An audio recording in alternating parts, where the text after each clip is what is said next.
Expected cut off यानी इनमो एवॉल्डी के लिए आपके मिनिमम मार्क्स कितने होने चाहिए, किस मार्क्स के बाद आप बिल्कुल सेफ फील करेंगे, हाँ भाई अब हम जो है आगे लेवल में पहुंचने जा रहे हैं। लेकिन बस वही बात है कि जनरलाइज्ड फॉर्म में हमें सारी चीज़ें बतानी होती है। इनमो के पेपर में अगर हम कोई कट शॉर्ट या हाइपोथेटिकल कोई कंसेप्ट यूज़ कर लेते हैं और उसके बाद कोई रिजल्ट पर पहुंचते हैं, उसको जनरलाइज नहीं करते, तो आप ये ध्यान रखिए यहाँ पे पार्शियल मार्क्स भी मिलते हैं। हम हमेशा बच्चों से बोलते हैं कि यार जब आप इनमो का पेपर लिखने जा रहे हो तो कॉम्प्लेक्स नंबर जरूर पढ़िए।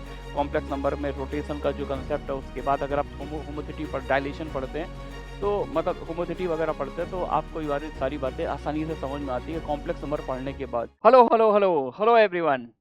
तो आज बच्चों लेके आए हम लोग इनमो के लिए एक्सपेक्टेड कट ऑफ। आप लोगों ने संडे को एग्ज़ाम दिया था इनमो का, और रिलेटिवली अगर चेक किया जाए इस पेपर को अपने प्रीवियस ईयर पेपर से 2023, तो 2023 का पेपर जो मैं बोलूँगा एक काफ़ी ज़्यादा क्वालिटी पेपर था, काफ़ी अच्छे अच्छे क्वेश्चन थे और इसलिए उसका कट ऑफ थोड़ा लो भी गया था। लेकिन इस बार जो पेपर है बहुत डिफिकल्ट तो नहीं था, कुछ क्वेश्चन तो बिल्कुल डुएबल थे, तो जो बच्चों ने काफ़ी जल्दी जल्दी उन क्वेश्चंस को किया भी था, आंसर बताया, और कुछ क्वेश्चन रियली इस बार भी फिर से काफ़ी अच्छे क्वेश्चंस आए हैं।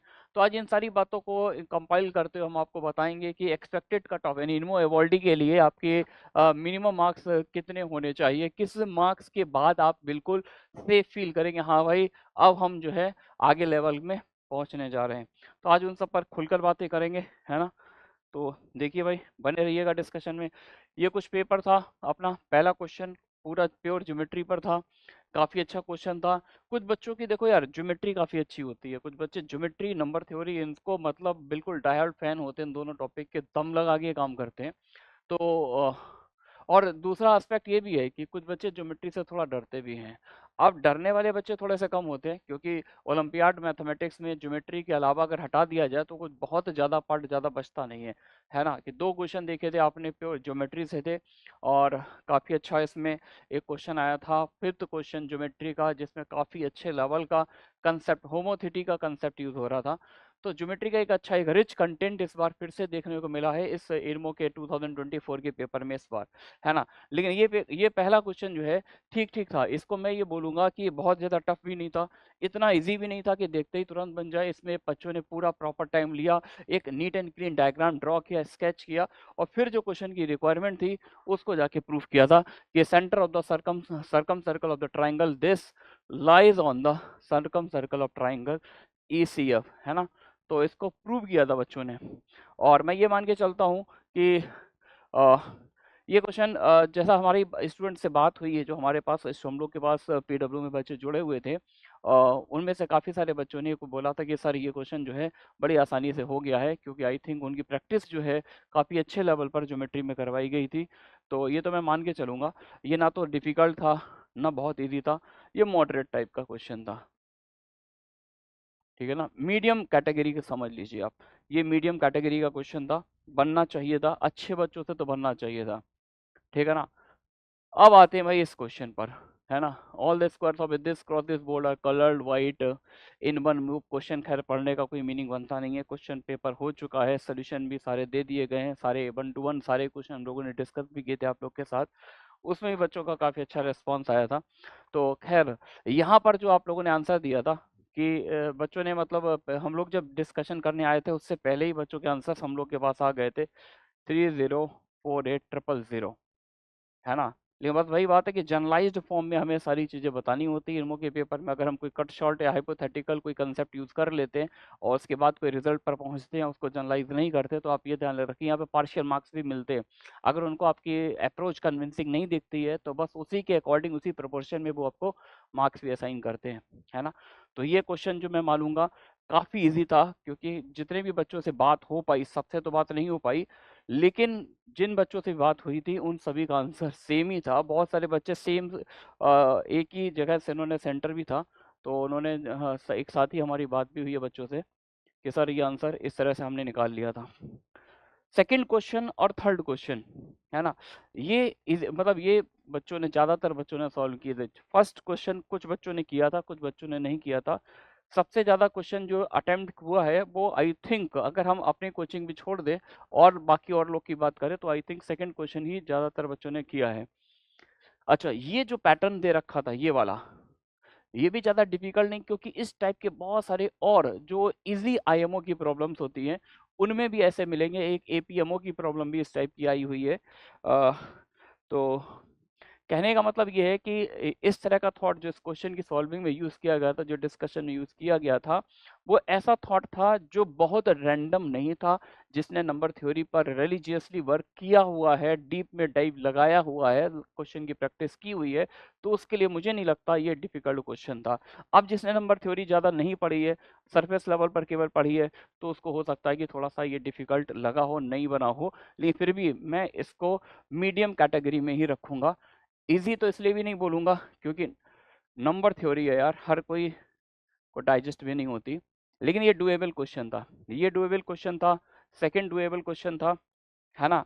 और जो फर्स्ट क्वेश्चन था आपका, फर्स्ट क्वेश्चन था, वो वही है कि दोनों के बीच का क्वेश्चन था, ठीक है ना?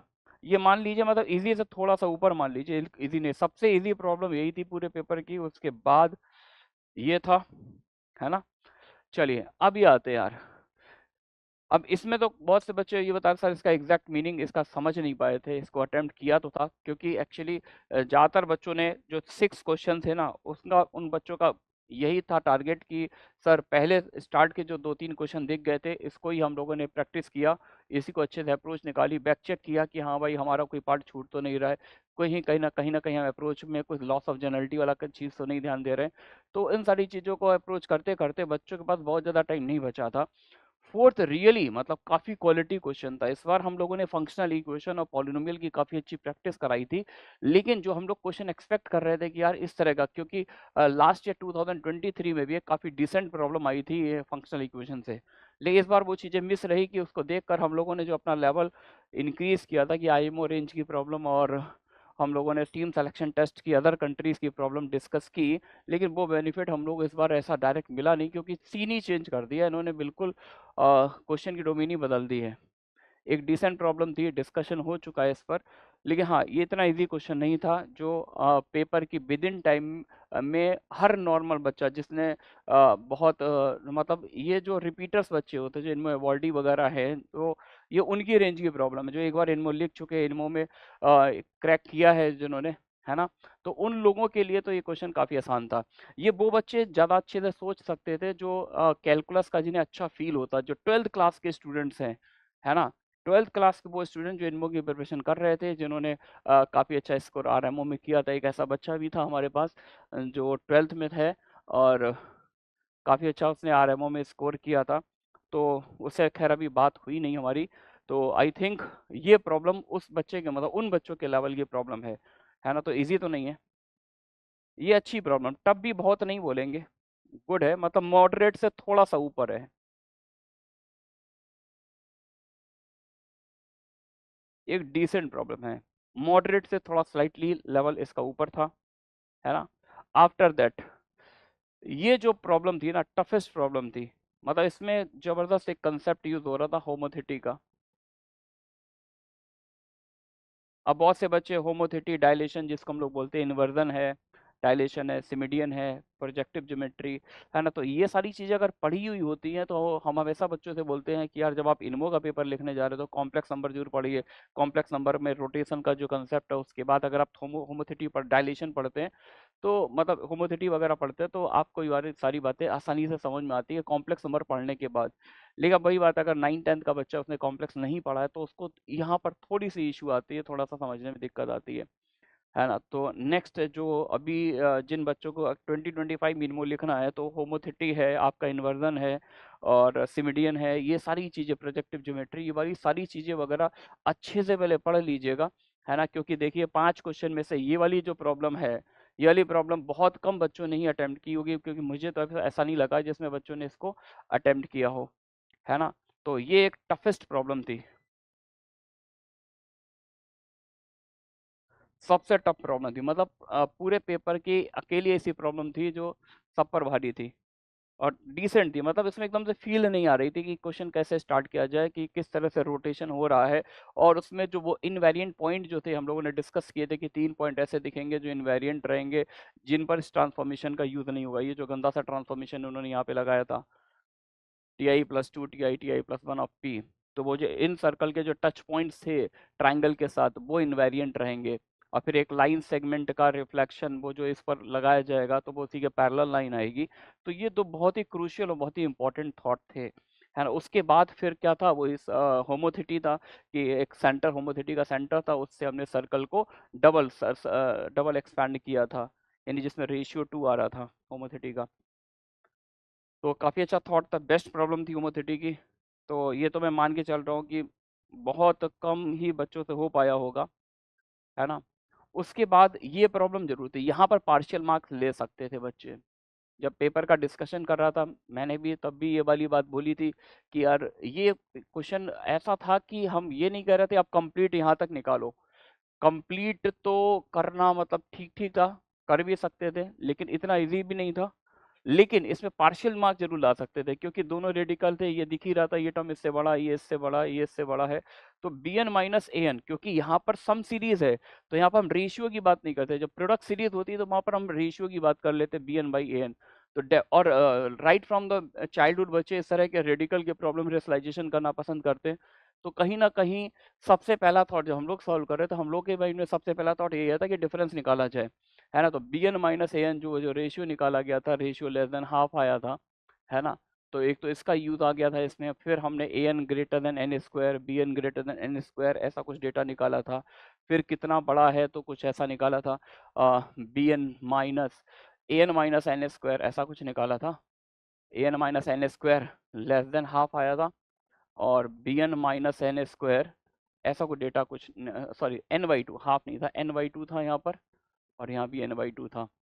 तो फिर यहाँ से एन इवन आउट लेके केस बनाया था। कहने का मतलब ये है कि आप अगर यहाँ तक भी पहुँचते हैं तो भी, क्योंकि इसमें एक अच्छा अप्रोक्सीमेशन यूज हो रहा था, है ना, तो अच्छा अप्रोक्सीमेशन यूज हो रहा था, तो कहने का मतलब यही है कि इन केस अगर आप यहाँ तक पहुँचे थे, स्टार्ट में आपने 2 और 3 क्वेश्चन अटेम्प्ट कर लिए थे, जैसे पहला क्वेश्चन ज्योमेट्री है अटेम्प्ट किया था, सेकंड भी किया था, थर्ड भी किया था।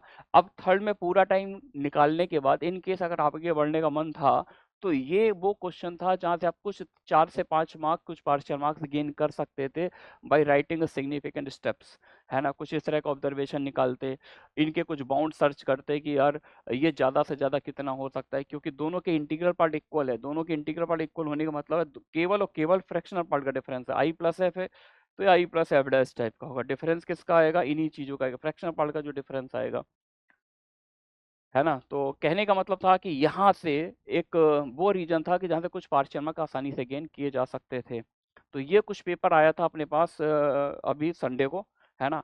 अब अगर मैं मार्क्स की बात करूँ तो कितने ऐसे क्वेश्चन थे जो बच्चों से आसानी से बने हैं।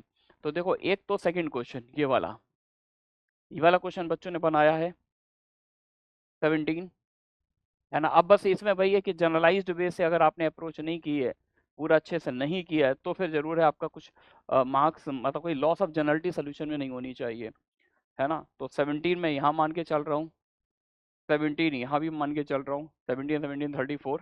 लेकिन वही बात है कि ये नंबर थ्योरी सारे बच्चों ने तो नहीं किया था, कुछ नहीं किया था, ये बहुत से बच्चों का आंसर दिया था लॉस ऑफ जनरलिटी करना हो, और ये वाला क्वेश्चन। तो ये 3 क्वेश्चन वो थे जिस पर बच्चों ने सिग्निफिकेंटली वर्क किया है ना। लेकिन वही बात है कि कट ऑफ की अगर मैं बात करूं, अगर कट ऑफ की बात करूं तो मैं मान के चल रहा हूँ कि 2 क्वेश्चंस के नियर अबाउट, क्योंकि 2 क्वेश्चन रियली बहुत अच्छे थे, क्वेश्चन नंबर 4 क्वेश्चन नंबर 5 बहुत अच्छे थे, इस वजह से भी बहुत से बच्चों ने क्वेश्चन नंबर 6 टच नहीं किया कि 4 और 5 को पढ़ा उसमें टाइम लगाया और वो चमका ही नहीं। तो 6 में जो पार्शियल मार्क्स मिलने का एडवांटेज मिल सकता था, हो सकता है वो बहुत से बच्चों को नहीं मिला, क्योंकि जो हमारे पास हमने बच्चों से बात की तो वो ये बोले कि सर वहाँ तक पहुँच नहीं पाए, इन क्वेश्चंस को, स्टार्ट के ही क्वेश्चंस को हमने बहुत अच्छे से लिखा है, ठीक है ना। तो वही बात है कि 6 में अगर पहुँचते, जिन जिन बच्चों से बात हुई है, तो आई थिंक कुछ मिल जाता, मीनिंगफुल मिलता। तो खैर अब देखिए यहाँ पर जो अब इन 6 क्वेश्चन के बाद जो अपने पास जो कट ऑफ सेट हो रही है 8 टू 11 के स्टूडेंट्स के लिए, 12th की एक अलग कैटेगरी होती है बिकॉज उनका कैलकुलस पढ़ा होता है, तो वो क्वेश्चन नंबर 4 में भी उसमें कुछ मीनिंगफुल कर सकते थे। प्लस क्वेश्चन नंबर 6 में जो अप्रोक्सीमेशन यूज किया गया था, जो बाउंड्स अपर बाउंड्स निकाले गए थे या लोअर बाउंड्स निकाले गए थे, उनके पास अल्टरनेट अप्रोच होती है, उनके पास सोचने के और मेथड्स होते हैं, क्योंकि इस तरह के अप्रोक्सीमेशन जो है वो बहुत जगह करते रहते हैं। है ना। बाइनोमियल में भी अप्रोक्सीमेशन होता है जेईई मेंस वाले पार्ट्स में, है ना। और बहुत सारी जगह अप्रोक्सीमेशन वगैरह फिजिक्स वगैरह में भी वो लोग यूज़ करते रहते हैं। तो कैटेगरी की बात करें 8 टू 11 में, मान के चलिए कि हमें टू क्वेश्चंस के नियर अबाउट, टू क्वेश्चन मतलब 17 टू जा 34, अब 34 में से दो कम दो ज़्यादा, तो नियर अबाउट इसके आसपास जो है वो हम लोग एक्सपेक्ट कर रहे हैं, इसके आसपास कट ऑफ रहनी चाहिए, है ना। और अगर हम 12th क्लास के स्टूडेंट्स की बात करें, जो स्टूडेंट अभी 12th में थे और जिन्होंने इनमो का एग्ज़ाम दिया है, तो उनकी नियर अबाउट मान लीजिए 3 क्वेश्चंस के आसपास मान सकते हैं, लगभग 3 क्वेश्चन मान के चलिए मोटे-मोटे तौर पे देखा जाए, तो 17 या 51 और 2-3 मार्क्स और मैंने इसलिए भी ऐड कर दिया है, रीज़न ये था बिहाइंड कि कहीं पर उसने 3 क्वेश्चन करने के बाद कुछ पार्शियल मार्क्स गेन किए होंगे, है ना। तो मोटे-मोटे तौर पर उनका जो बनता है वही 3-4 नंबर का प्लस माइनस, अब 51 है तो हो सकता है 1-2 मार्क्स पहले भी हो सकता है वो 48 से 52 के बीच में आ जाए। तो नियर अबाउट ये हम लोग जो है नियर अबाउट एक्सपेक्ट कर रहे हैं कि इसके रेंज में ही कुछ ऐसा डेटा रहना चाहिए, है ना। तो हम लोग बस यही चाहते हैं कि भाई आप लोगों ने पेपर दे दिया है, अब आप जल्दी से जल्दी, जो लोग बाकी बच्चे हमारे रह गए थे जिनका स्कोर अभी तक हमारे पास नहीं आया, तो जल्दी से जल्दी फटाफट अपना स्कोर बताएं कि आपने कैसा किया है। और बस विश करते हैं कि भाई आप सभी लोग जो है अगले राउंड में जाएं, है ना। और मेहनत करें, इन केस अगर किसी का अगर इन केस नहीं हो पाया, एक क्वेश्चन सही हुआ दूसरा आधा छूट गया, नहीं हो पाया, तो उसमें कोई टेंशन की जरूरत नहीं आ रही है। ये एग्जाम ऐसा नहीं होता कि आपने पहले अटेम्प्ट में दिया और पहले अटेम्प्ट में आप सारे राउंड क्लियर करते हो आगे निकल जाएंगे, क्योंकि हमें कई बार अपनी गलतियों से एक्सपीरियंस, ये जो ओलंपियाड का जो एग्जाम होता है ना, ये एक्सपीरियंस आपको बहुत सिखाता है कि आपने एक बार दिया, दो बार दिया, तो आपको बिल्कुल इस एग्जाम की रिक्वायरमेंट्स से आप यूज टू हो जाते हैं कि ये किस टाइप का एग्जाम होता है और इसमें हमें किस तरह से मेहनत करनी होती है। क्योंकि अब इस टाइम पीरियड पर आपने इनमो का एग्जाम दिया, मान लीजिए इन केस आपके मार्क्स नहीं, आपके 20 मार्क्स ही बन रहे हैं, है ना, तो इसमें रिग्रेट करने की जरूरत नहीं है। आप ये समझिए जब नेक्स्ट सेशन में आप 9th क्लास में या फिर 10th क्लास में हैं, तो अगली नेक्स्ट ईयर जब आप प्रिपरेशन करें तो 2 = 0 पर आप 20 मार्क्स इनमो में लेके बैठे हुए हैं। पूरा कंप्लीट ईयर है भाई, पूरा कंप्लीट ईयर, है ना। दम लगा के अगर सब्जेक्ट पे काम करोगे, अभी से डेली की डाइट बना लोगे कि एक एक दो दो क्वेश्चन हमें डेली सॉल्व करने हैं। चैप्टर्स लिमिटेड है, कॉम्बिनेटोरिक्स है, फंक्शनल इक्वेशंस है, आपका अलजेब्रा है, नंबर थ्योरी है, तो इनके एक एक दो दो टॉपिक के एक एक दो दो क्वेश्चन आप पर डे, केवल एक या दो क्वेश्चन पर डे लेवल पर सॉल्व करते जाओगे, तो इनमो लेवल का टच करते रहोगे, तो आरएमओ तो ऐसे ही सोते सोते निकल जाएगा। और आईओक्यूएम के लिए आप बस टेस्ट पेपर देते रहो, प्रैक्टिस करते रहो, जैसे एग्जाम पास है रिग्रस प्रैक्टिस कर दो। तो आई थिंक इस टाइम पीरियड में जो आप वर्क करोगे, तो इनमो के आगे वाला लेवल जो आईमो ट्रेनिंग कैंप में के टाइम में आपको प्रॉब्लम कराई जाएंगे, उसका भी टच आपके पास आ सकता है। तो अपने आप को कुछ इसी तरह से मोटिवेट करें कि इनकेस अगर नहीं भी होता तो भी कोई रिग्रेट करने की जरूरत नहीं है ना। और जो इससे ऊपर आ ला रहे हैं, तो मेरी तरफ से बहुत बहुत बधाई, कॉन्ग्रेचुलेशंस, है ना। तो ठीक है बच्चों, मिलते हैं आगे और किसी वीडियो में, ठीक है ना। Okay, bye bye.